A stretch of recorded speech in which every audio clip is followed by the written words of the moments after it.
Hey everybody, Bandicoot Commando here, and welcome back to Marvel Rivals.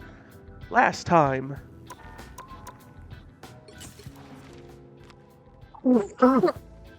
I read the Night at the Museum lore of the gallery here, where it explained a lot of things that we've learned through Deadpool's lore story and Elsa's, really.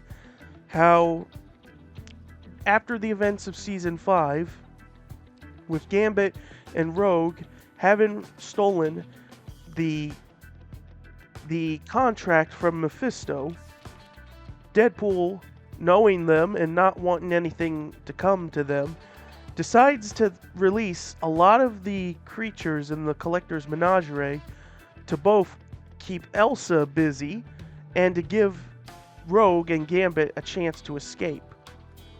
Of course, this leads to scuffles between Deadpool and Elsa, but thankfully, Elsa realizes and has a change of heart, and it's up to them that they work on helping all of the captives escape. With the help of Emma Frost and her new ship, they're able to escape and return to Earth on Krakoa, where Remy and Anna Marie are able to finally get wedded to one another, and now they are Mr. and Mrs. LeBeau.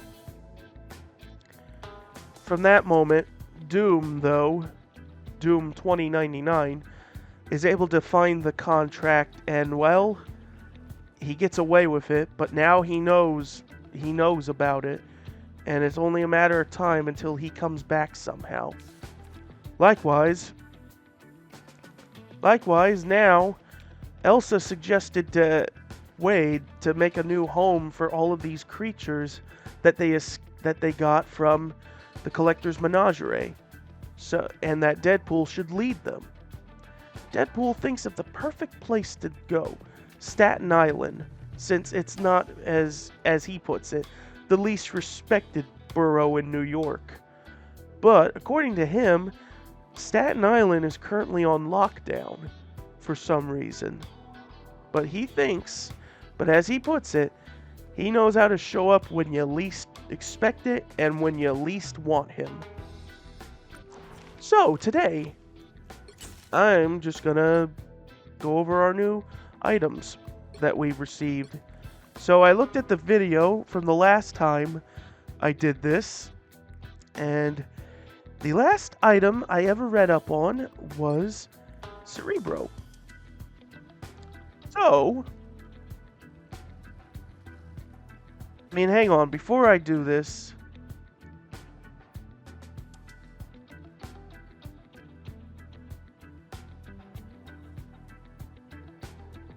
let me make sure I am not messing anything up.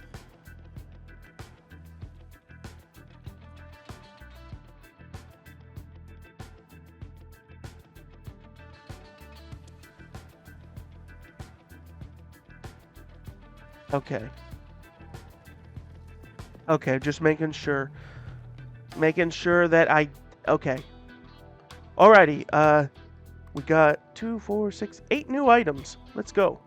All from Season 3 to now. The All Black. Null's weapon.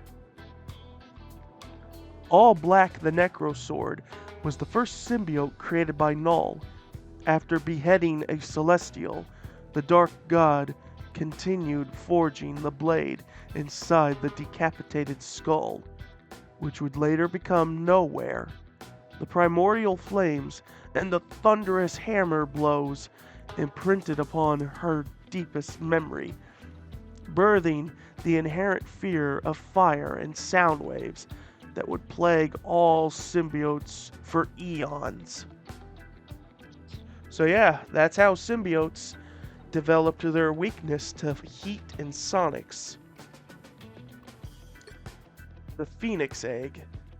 Every time the Phoenix Force, or her host, suffers critical trauma, or even death, she retreats into a cosmic egg to await rebirth. However, the Phoenix's reincubation demands time. Should the egg be fractured, prematurely, it unleashes the Phoenix Force in a fragmented, unstable state. Furthermore, Tony Stark and Adam Warlock's research reveals the egg's interior functions as a conduit to the white-hot room. The above place where the Phoenix Force was born. For Null, the primordial darkness once defeated by light. This vulnerability transforms the Phoenix's death itself into a weapon of poetic devastation.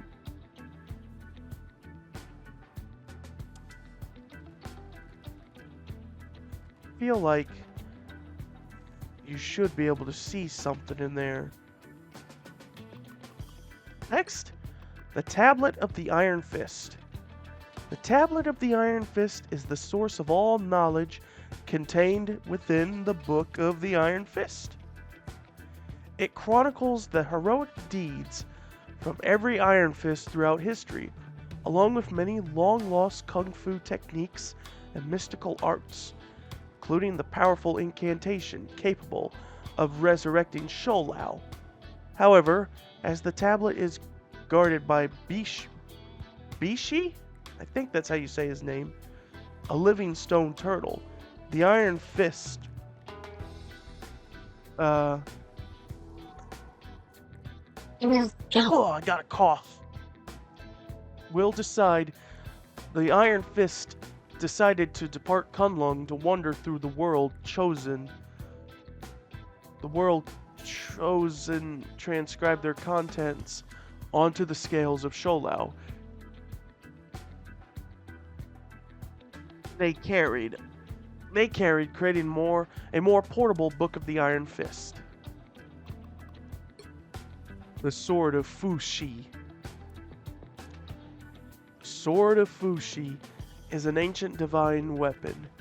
Millennia ago, chief of the Fushi clan wielded this sword to defeat the Elder Shadow, Chiyu, the god of war, and sealed him away within a forest of blood-red maples. Since that era, the Fushi has inherited not only the sacred blade, but also the solemn duty of guarding Shiyu's tomb. If all things are equal, Shiyu should have remained in prison for eternity. However, when Linlei, the last descendant of the Fushi clan, became the new Iron Fist, the ancient seal began to weaken. For Shiyu's tomb lies just within the 8th city, which, through the time stream entanglement, has merged with Kunlun to form the Heart of Heaven. This means that should someone wrest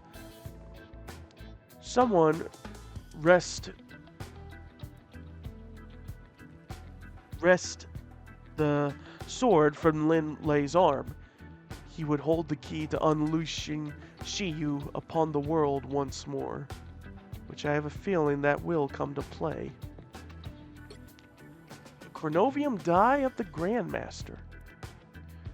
After the time stream entanglement, a shard of chronal energy unexpectedly merged with a crystal die belonging to the Grandmaster. This fusion transformed the die into a surefire cheating tool, capable of rolling any number the holder desires. However, the Grandmaster has always scoffed at the idea of using Decept to triumph over opponents. Without a second thought, he gifted this die to Gambit as a down payment for his service. For any gambler across the cosmos, a die that guarantees the perfect roll every time is considered an invaluable treasure. But for Gambit, nothing rivals the value of Rogue's heart. Though the die may not mend the trust he has fractured, as a unique gem embedded in a wedding ring, it could serve as a powerful symbol of Remy's true intentions to heal the rift in their love. And it sure did. The Chronovium Cabinet of the Collector. The Collector showcases were always intended for exhibition, not concealment. However, when true concealment was required, an ordinary safe might not suffice. To safeguard the soul contained, he had traded with the soul contract he had traded from Mephisto. The collector crafted a cabinet from Cornovium, outwardly identical to any ordinary display case, and had and placed the genuine contract within. This unique cabinet could isolate anything inside from the time stream and shenanigans. To an average observer, it appears to be nothing more than an empty case.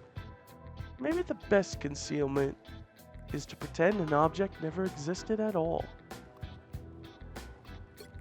The Censor of the Contemplator. The Contemplator stood as a rare sage among the elders of the universe. In his eyes, the obsessions of his brethren, be it the collector's hoarding or the grandmaster's games, were but the attachments of those marked by a material world, still far from true enlightenment. While the collector stocked his menagerie with creatures snatched from across the multiverse, the contemplator lit the incense in his meditation censer.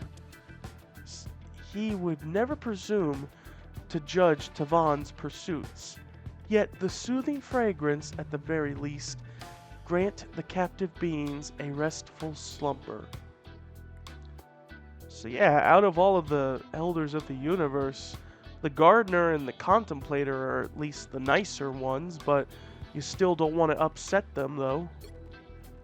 And finally, the soul contract of Cynthia Von Doom.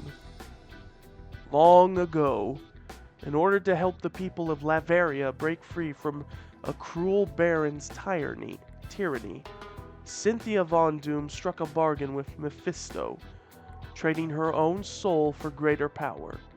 With this borrowed might, she defeated the baron's soldiers, but in doing so, inadvertently caused the death of every child in the village. Consumed by guilt, she perished, and her soul was condemned to eternal torment within Mephisto's grasp. Thus changed the path of her son, Victor Von Doom. His lifelong quest to rescue his mother's soul would come to defy and utterly transform him, forging the man who would become the dreaded Doctor Doom. Yet even now, armed with formidable and forbidden arts beyond mortal ken, the end of that path seems forever beyond his reach. That's it. Well, I mean, as you can see, Doom isn't a bad person, just has mommy issues, as I'll put it. Understandably okay, bad mommy issues of just wanting to save her from eternal torment. But, in the meantime, that will do for this episode of Marvel Rivals. So, let me take a peek at that roadmap.